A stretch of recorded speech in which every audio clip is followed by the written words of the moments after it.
Teu nome, Senhor. Aleluia. Aproveitando que você está de pé, abra sua Bíblia no livro de Êxodo, capítulo 12. Êxodo, capítulo 12, vamos ler a partir do versículo 1. E enquanto você encontra, eu quero dizer que vocês são muito bem-vindos neste lugar. É um privilégio poder estarmos juntos nessa noite, celebrando mais uma vez a Páscoa, nos lembrando do sacrifício de Jesus lá na cruz, nos lembrando do Cordeiro de Deus, que foi morto em nosso lugar, que pagou o preço por nossas vidas. E é muito bom poder ter você aqui para cultuarmos juntos. Aos irmãos também que não puderam vir, que estão viajando e que estão nos acompanhando aí pelo Facebook, um grande abraço. Muito bom poder cultuarmos juntos. A Paula, a família, o Alexandre, está a Lídia, que viajando, continua com a gente, a Cida, a Jaqueline lá de Rondônia, a Maria Eurides, os irmãos que estão nos acompanhando aí e comentaram ali na live. Muito bom poder estarmos juntos. Diz assim na minha tradução, uma nova versão internacional, vamos ler do versículo 1 ao versículo 12, do capítulo 12 do livro do Êxodo. Diz assim: o Senhor disse a Moisés e a Arão no Egito: este deverá ser o primeiro mês do ano para vocês. Digam a toda a comunidade de Israel que no 10º dia deste mês, todo homem deverá separar um cordeiro ou um cabrito para sua família, um para cada casa. Se uma família for pequena demais para um animal inteiro, deve dividi-lo com o seu vizinho mais próximo, conforme o número de pessoas e conforme o que cada um puder comer. O animal escolhido será macho de 1 ano, sem defeito, e pode ser cordeiro ou cabrito. Guardem-no até o 14º dia do mês, quando toda a comunidade de Israel irá sacrificá-lo ao pôr do sol. Passem então um pouco do sangue nas laterais e nas vigas superiores das portas das casas, nas quais vocês comerão o animal. Naquela mesma noite, comerão a carne assada no fogo, com ervas amargas e pão sem fermento. Não comam a carne crua, nem cozida em água, mas assada no fogo, cabeça, pernas e vísceras. Não deixem sobrar nada até pela manhã. Caso isso aconteça, queimem o que restar. Ao comerem, estejam prontos para sair, cinto no lugar, sandálias nos pés e cajado na mão. Comam apressadamente. Esta é a Páscoa do Senhor. Amém? Podeis sentar, meus amados. Senhor, muito obrigado, Pai. Obrigado pela Tua palavra, obrigado pela Tua presença aqui neste lugar. Obrigado, Senhor, porque mais uma vez podemos ter o mover do Teu Espírito no nosso meio, nos nossos corações, fluindo através das nossas vidas. E o nosso coração é grato, porque a Tua fidelidade tem sido mantida de geração em geração. Tu és o mesmo, o Senhor não falha, não muda. E nessa noite, quando temos Te adorado, Te louvado, quando temos, Senhor, declarado a nossa gratidão e a nossa devoção a Ti, queremos clamar neste momento para que o Senhor possa falar aos nossos corações um pouco mais. Fala-nos, Senhor. Nós necessitamos que o Teu Espírito, que é o nosso professor por excelência, possa falar a cada coração nessa noite, porque é o Senhor quem conhece cada coração. Eu até posso olhar, Deus, e ver o rosto de cada um aqui neste lugar, mas é o Senhor quem conhece cada coração. O Senhor conhece a dor, o sofrimento, a alegria, o regozijo. O Senhor conhece os sonhos, os projetos, as frustrações. Tudo o Senhor conhece, até mesmo os nossos segredos. A Tua palavra diz que haverão de ser julgados por Ti um dia, e por isso clamamos a Ti, ó Espírito Santo.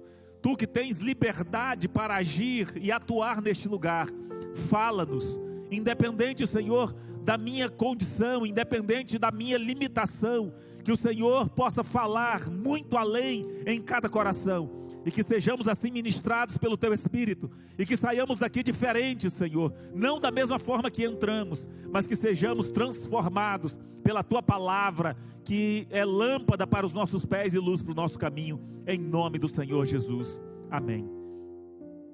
Amados, na semana passada nós estivemos falando ainda um pouco a respeito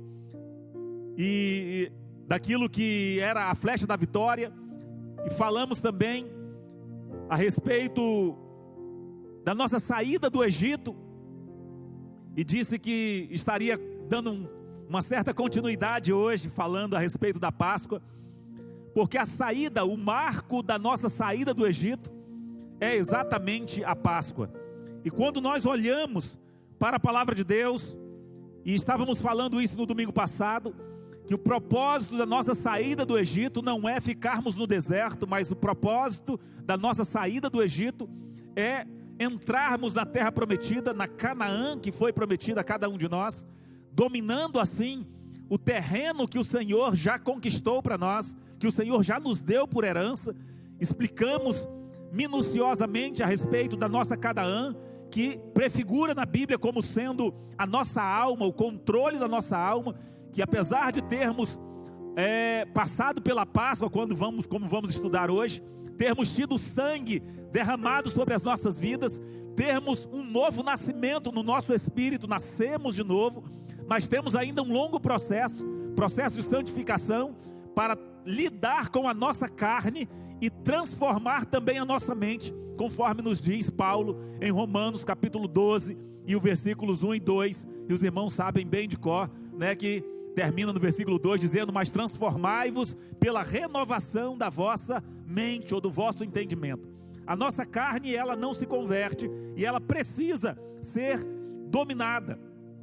É o símbolo da terra prometida, onde, apesar de ser propriedade do povo de Israel, precisava de batalha, de guerra, para que fosse conquistada.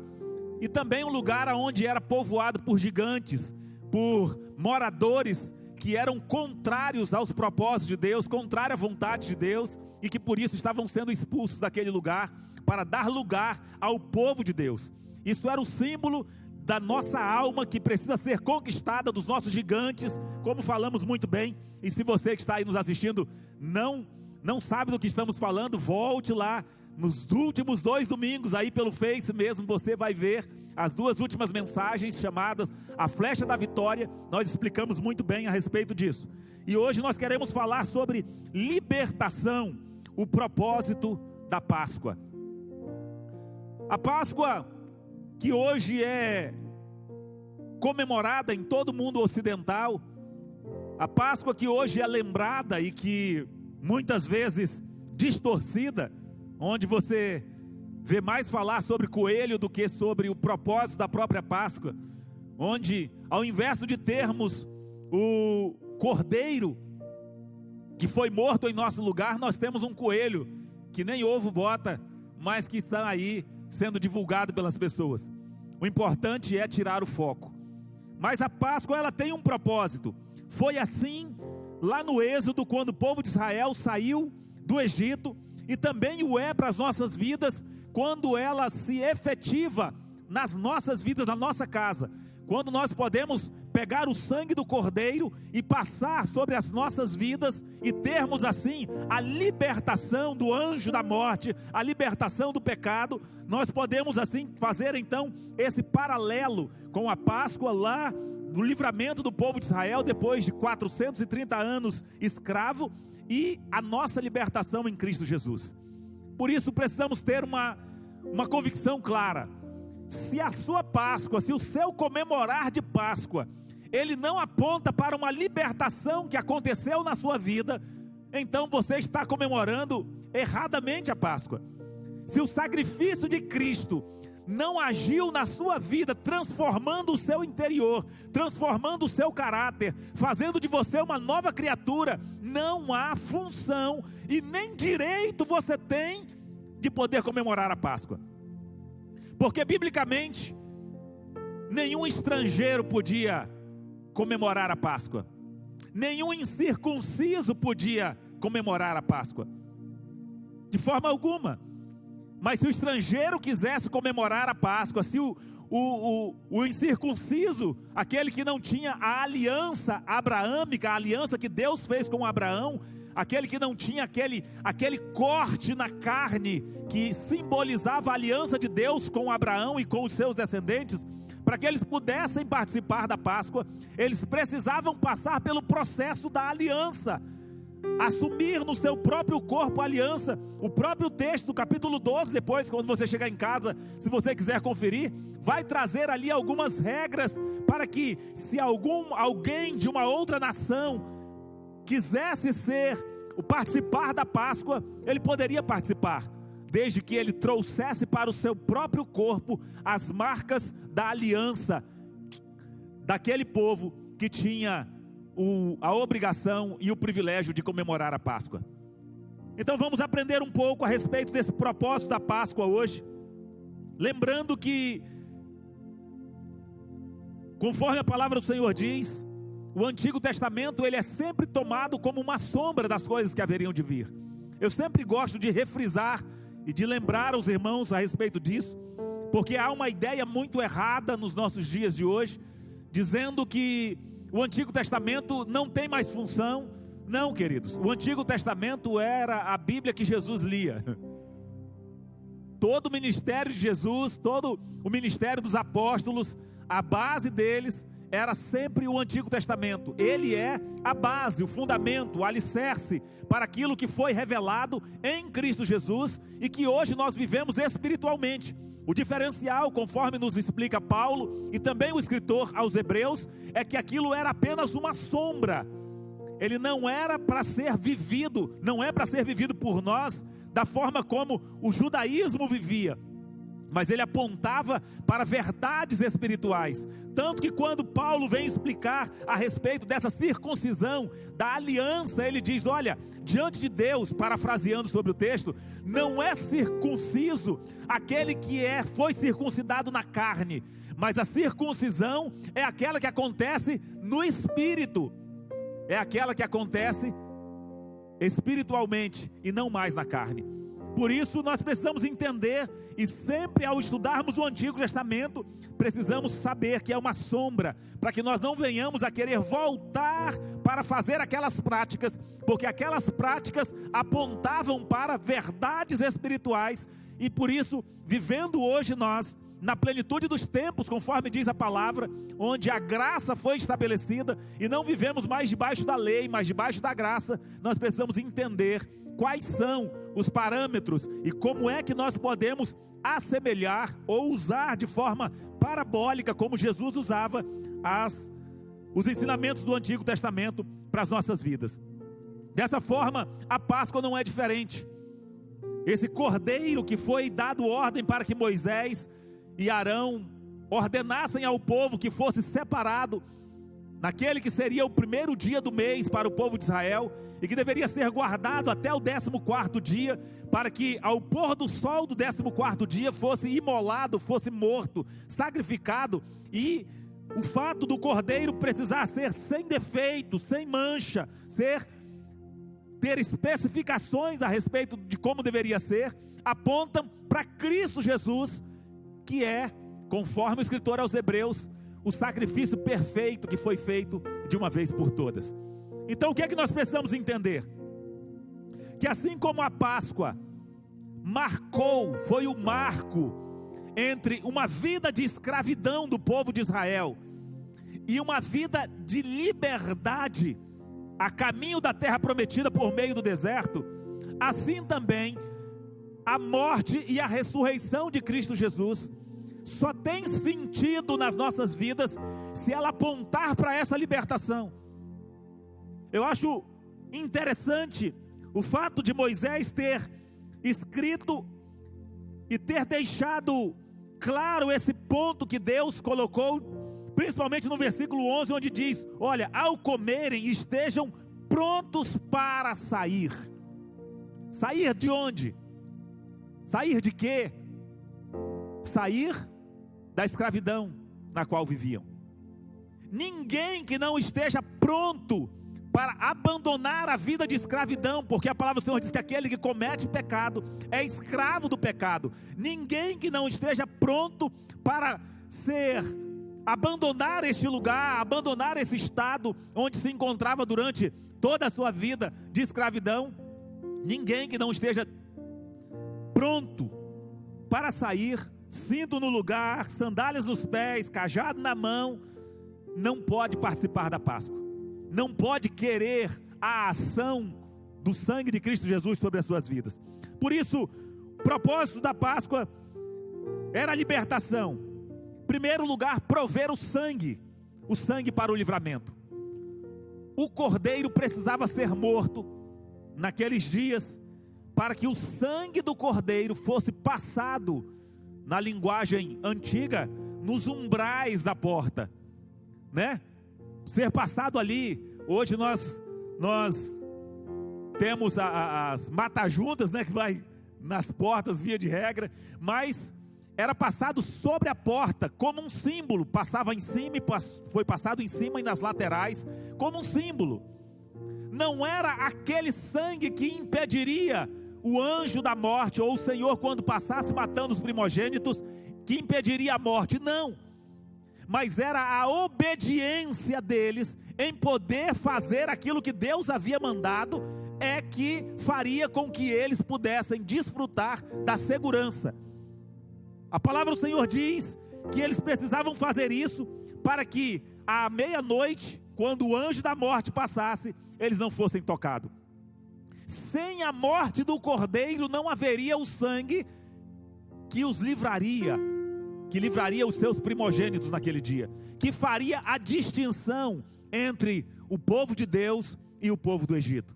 Então, em primeiro lugar, a Páscoa era para que o cordeiro pudesse prover o sangue, era o próprio sangue do cordeiro que precisava ser passado ali, como diz o versículo 7 do texto que nós lemos.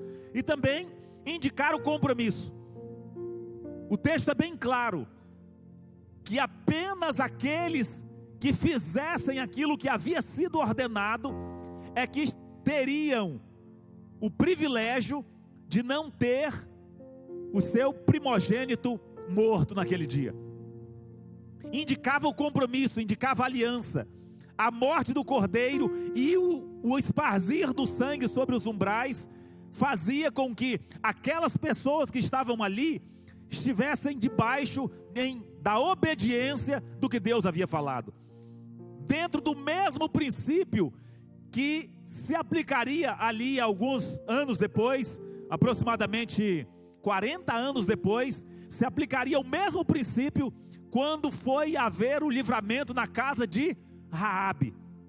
Era o mesmo princípio, só que ali não foi o sangue. Por que eu digo que não é o sangue? Porque o sangue era um símbolo. Lá na casa de Raabe, o que foi? Um paninho vermelho, um pano vermelho, que simbolizava também o sangue. E qual que foi a palavra dos espias? Quem estiver dentro da casa, que tiver o pano vermelho, é responsabilidade nossa, somos responsáveis pelas vidas deles. Mas quem não estiver dentro da casa, onde o pano vermelho, o pano escarlate, estiver ali amarrado na janela, está por sua conta. Nós não seremos responsáveis pela vida deles. A simbologia é a mesma. Por que é uma simbologia? Porque o verdadeiro sangue que faria a propiciação, que mudaria a história, era o sangue para o qual ele apontava, o sangue de Cristo Jesus. Por isso é tudo um simbolismo. Em terceiro lugar, exigia a retirada do fermento. É interessante demais isso. Quando nós olhamos aqui no versículo 14, versículo 14 em diante aqui, nós vamos ver, versículo 14 e o 15, vai dizer que a partir do momento em que eles sacrificassem o cordeiro, no pôr do sol, do 14º dia, eles deveriam retirar todo o fermento de dentro da sua casa. Todo o fermento. E depois, quando Moisés vai explicar melhor a respeito disso, ali no versículo 18 e 19, ele explica que ficariam 7 dias sem comer fermento, porque isso simbolizaria o quê? Simbolizaria a disposição. O que é o símbolo do fermento na Bíblia? Fermento na Bíblia é o símbolo daquilo que potencializa o pecado, aquilo que potencializa a discórdia, aquilo que potencializa o engano. Jesus, quando ele vem tratar a respeito disso com os discípulos não entenderam. Ele disse: olha, cuidado com o fermento dos fariseus. Cuidado, porque eles falam uma coisa, mas eles não vivem da forma que falam. E isso é algo que funciona nas nossas vidas como sendo uma pedra de tropeço, como sendo um escândalo. E isso é uma forma de fermento. Muitas vezes o fermento é exatamente a língua ferina, é a língua maledicente. O fermento muitas vezes é alguma coisa que leva você a lembrar do pecado, leva você a desejar do pecado. Temos que ter muito cuidado com isso. Por isso que nós dizemos, olha, e muitas vezes as pessoas não entendem. Quando você aceita Jesus, existem muitas coisas que pode ser que nem sejam pecado. Porque o fermento muitas vezes não aponta para alguma coisa que é pecado, mas o fermento aponta para alguma coisa que potencializa o pecado. Potencializa. É uma lembrança, é uma circunstância, é um cheiro. A nossa mente tem a capacidade de sentir um cheiro e nos reportar automaticamente a uma circunstância onde aquilo aconteceu. O meu cérebro tem umas memórias impressionantes. Eu sofri de enxaqueca crônica há muito tempo. E quando a gente está com enxaqueca, uma das coisas que acontece é um aguçar da visão, tanto que a gente não consegue ficar muito no claro, a luz dá problema na nossa vista, e aguça também o olfato, o cheiro, a sensibilidade, você fica à flor da pele. Não é simplesmente uma dor de cabeça insuportável, mas a circunstância onde cada enxaqueca aconteceu na minha vida, elas ficam guardadas no meu cérebro. E sempre que eu tenho uma nova crise de enxaqueca, dependendo do cheiro que esteja ao redor, dependendo do clima, me reporta exatamente a uma outra crise que eu tive 20, 30 anos atrás. Primeira enxaqueca que eu tive, eu acho que eu tinha uns 8 anos de idade. Me lembro como se fosse hoje. Uma festa de casamento, eu comi um pedaço de carne de porco. E ali desenvolveu a enxaqueca, que era estomacal.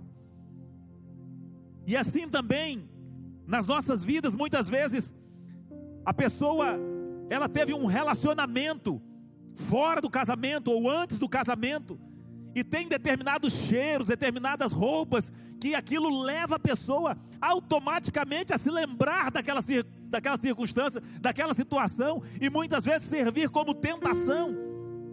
Nas nossas vidas, nós precisamos entender isso. Muitas vezes a pessoa diz: pastor, mas tomar uma cerveja é pecado? Eu não posso dizer que é pecado, porque biblicamente eu não tenho base para poder dizer que é pecado, mas eu posso dizer com certeza de que na maioria das vezes funciona como fermento. Funciona como o famoso abismo, que chama outro abismo ao barulho das suas ondas, vagalhões ou catadupas. É o que a palavra de Deus diz. Então, a Páscoa iniciava-se com a morte do cordeiro e com o separar-se do fermento. O separar do fermento já implica numa vida, numa caminhada, numa vida de santificação, de você tirar da sua vida tudo aquilo que reporta você ao pecado, tudo aquilo que direciona você para o pecado. A pessoa era viciada em pornografia. Você sabe quais são os jogos, quais são os sites, quais são os programas de televisão que aparecem coisas que faz com que você seja direcionado, que faz com que desperte aquilo na sua vida. Se você não tirar esse fermento da sua vida, você vai entrar no deserto extremamente vulnerável. Por isso que o Senhor disse: retirem, desde o primeiro dia, que era contado ali o dia do Cordeiro Pascal, quando no versículo 18 e 19 vai explicar, até o o 7º dia depois disso, que era o 21º dia, tirem. Você precisa passar um tempo que você precisa retirar da sua vida todas essas coisas. Abandonar. Se você quer realmente ter uma caminhada exitosa nesse deserto, nesse tempo difícil que é depois que nós temos o sangue de Jesus sobre as nossas vidas, porque o inimigo vem e ele direciona todas as suas flechas contra as nossas vidas. Nós precisamos estar atentos. E a Páscoa, ela tinha essa função de nos conduzir para essa retirada do fermento das nossas vidas. Em 4º lugar, a prontidão para abandonar o cativeiro. Como falamos já no começo, a Páscoa aponta para uma disposição irresoluta de abandonar o cativeiro. Qualquer coisa que prende você, qualquer coisa que domina a sua vida, muitas vezes, de igual forma como eu estava falando, pode ser que não sejam pecados, mas se domina a sua vida, você é escravo daquilo e precisa ser retirado. Nós precisamos, porque a palavra do Senhor diz que foi para a liberdade que Cristo nos libertou. Foi para a liberdade, nós não podemos voltar e nos colocar debaixo do jugo. E o versículo 11 diz, olha, ao comerem estejam prontos para sair. Se você não está pronto para sair, se você não está disposto a abandonar o mundo, se você não está disposto a abandonar o pecado, se você não está disposto a abandonar o seu cativeiro, em qualquer que seja o vício, ou qualquer que sejam as suas paixões, não adianta você querer falar de Páscoa, não adianta você querer falar de comer do pão e beber do cálice, não, porque o que vai acontecer é que você estará comendo e bebendo indignamente. Será pior, porque será réu, será culpado de pecar contra o corpo e contra o sangue de Jesus. Em 5º lugar, prover condições para atravessar o deserto. É interessante que naquele dia o Senhor fala para Moisés, para alertar o povo, fala, olha, depois que o cordeiro for morto, o anjo da morte vai passar e vai fazer o serviço dele. E aí, antes de sair, vocês precisam pedir para os seus vizinhos.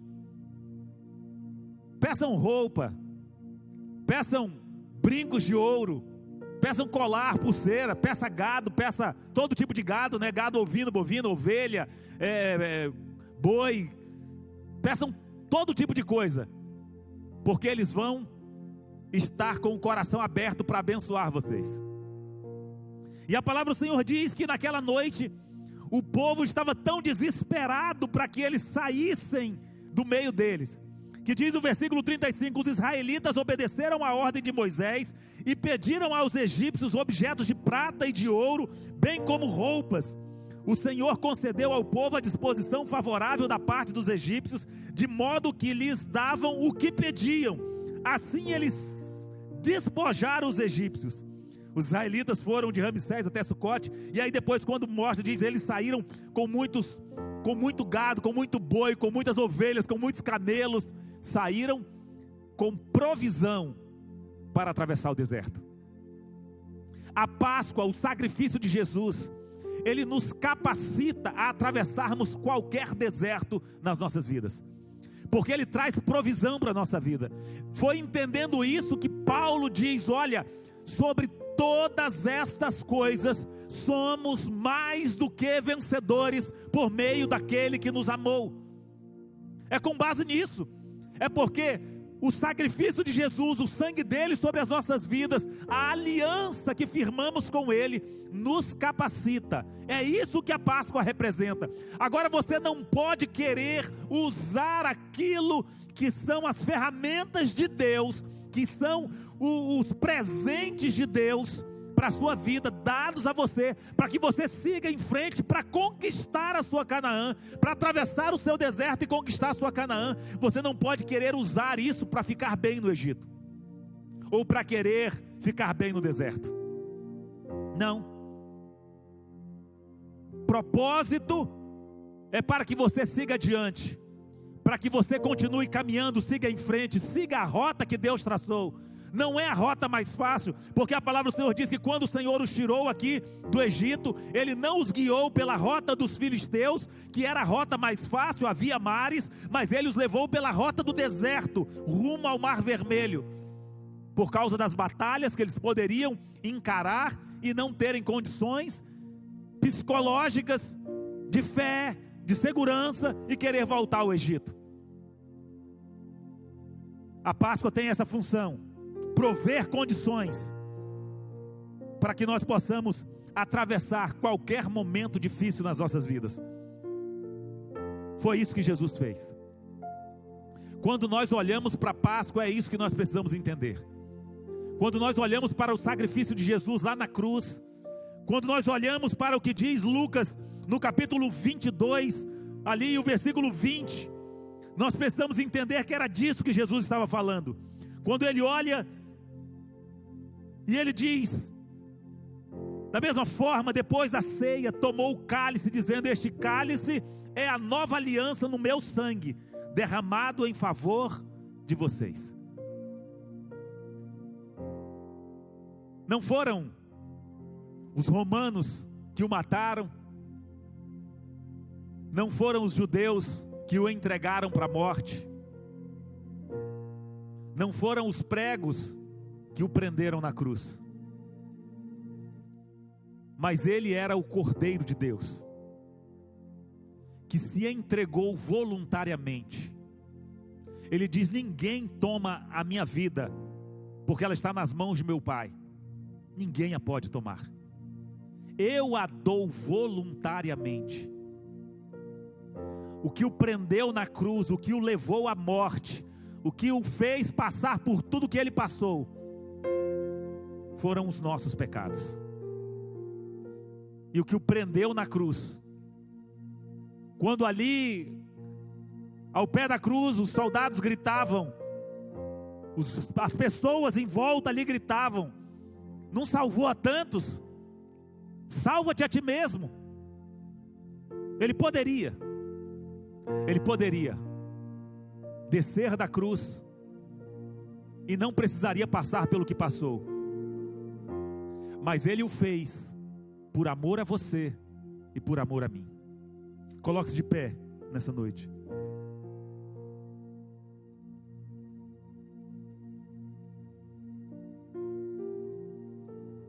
Feche os seus olhos, deixe o Espírito Santo ministrar no seu coração. Ele proveu, Ele providenciou o sangue que você precisava, o sangue que é vencedor, o sangue que venceu o pecado. Assim como já explicamos outras vezes a respeito do antídoto sobre o veneno das cobras, das serpentes, que via de regra são extraídos de sangue, e que nasceu assim, sendo extraído do sangue de um animal que fora picado pela serpente, que produzia anticorpos. Então se tirava, produzia o soro através daquele sangue, e assim aqueles que eram envenenados da mesma forma poderiam ser livres. De igual forma, Jesus pagou o preço pelos nossos pecados, e hoje nós podemos ter sobre as nossas vidas o sangue que nos limpa, que nos liberta, que nos purifica. O sangue que derramado sobre nós nos faz filhos de Deus, através do arrependimento, através da confissão dos nossos pecados. Nós podemos colocar em prática o que Jesus diz para Nicodemos em João, no capítulo que Jesus diz, e João registra, não foi para Nicodemos, no capítulo 1, versículos 11 e 12, quando diz: olha, ele veio para os que eram seus, mas os seus não o receberam, mas a todos quanto o receberam, a saber, aos que creem no seu nome, deu-lhes o poder de serem feitos filhos de Deus.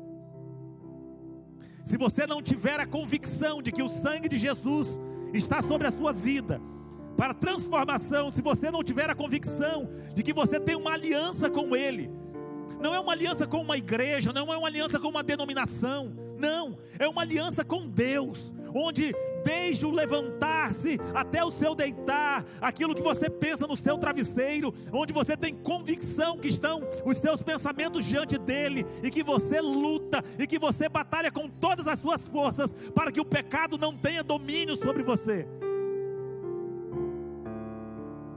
Onde você não toma uma decisão sem analisar se aquilo agradará ou não ao seu Senhor. Se você não tem o compromisso de viver conforme a vontade dele, não há que se falar em alegria pela Páscoa. Porque o mesmo sacrifício que traz vida é o mesmo que traz condenação. Porque aqueles que não creem no unigênito Filho de Deus, diz Jesus a Nicodemos, certamente já está condenado. Porque Deus amou o mundo de tal maneira que deu o seu Filho unigênito, para que todo aquele que nele crê não pereça, mas tenha vida eterna. Porque Deus enviou o seu Filho ao mundo não para condenar o mundo, mas para que o mundo fosse salvo por meio dele. Quem nele crê não é condenado, mas quem não crê já está condenado, porque não crê no nome do unigênito Filho de Deus. E ele segue dizendo: a condenação é essa: a luz veio ao mundo, mas os homens amaram mais as trevas do que a luz, porque as suas obras eram más.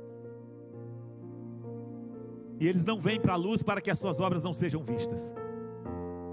Se aquilo que você faz, se aquilo que você pratica não pode ser trazido para a luz, se você tem prazer em viver numa vida do pecado, lembre-se, a palavra do Senhor diz: aquele que ama o pecado, aquele que ama o mundo, o amor do Pai não está nele.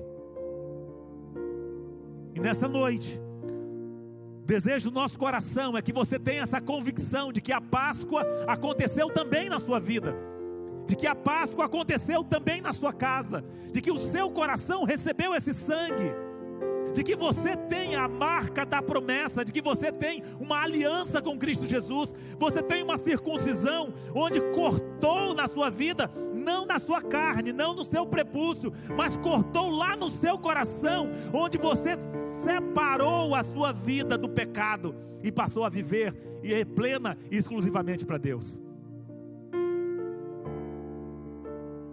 Se você não tem sobre a sua vida essa prontidão para abandonar o pecado, a Páscoa deve ser um momento de tristeza para você.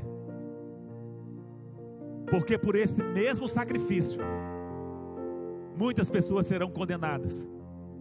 Porque Ele veio, pagou o preço em nosso lugar. Mas nós precisamos decidir dizer: Senhor, eu aceito.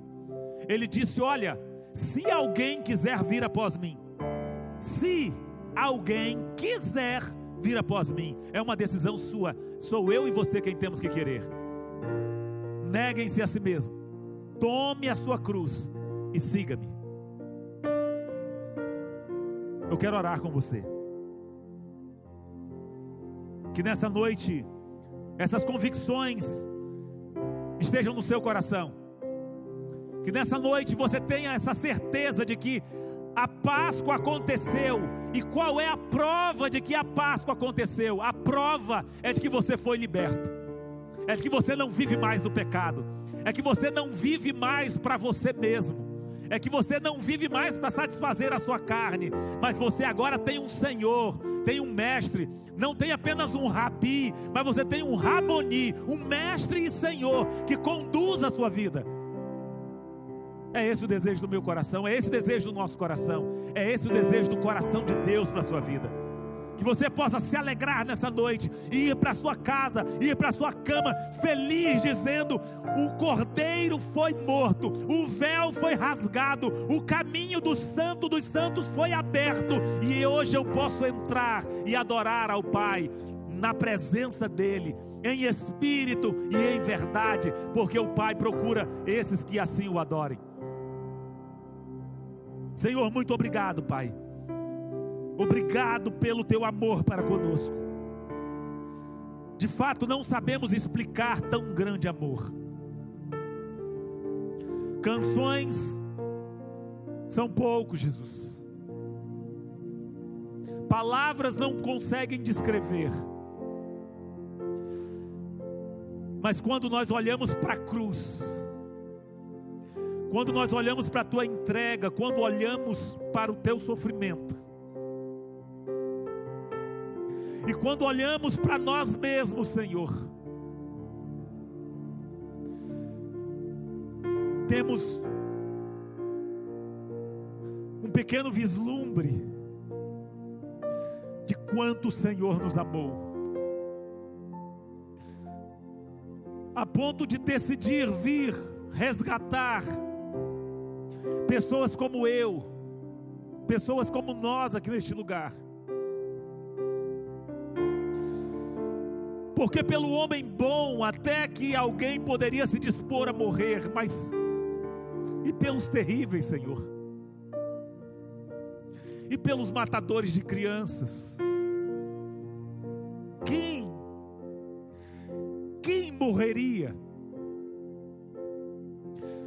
Somente aquele cujo amor é infindo poderia disponibilizar perdão, independente da nossa condição. Porque não somos melhores, Senhor, do que aquele assassino que matou aquelas crianças. Assim como o Senhor diz a respeito daqueles homens que morreram na torre de Siloé, quando o Senhor disse: olha, vocês pensam que eles eram mais pecadores do que vocês? Não, arrependam-se, porque se não se arrependerem, todos de igual modo perecerão. E de nada adianta, Senhor, guardarmos o nosso coração de não fazer atrocidades como aquelas, mas não buscarmos o sangue do Cordeiro de Deus sobre as nossas vidas. Estaremos perdidos de igual forma, Senhor.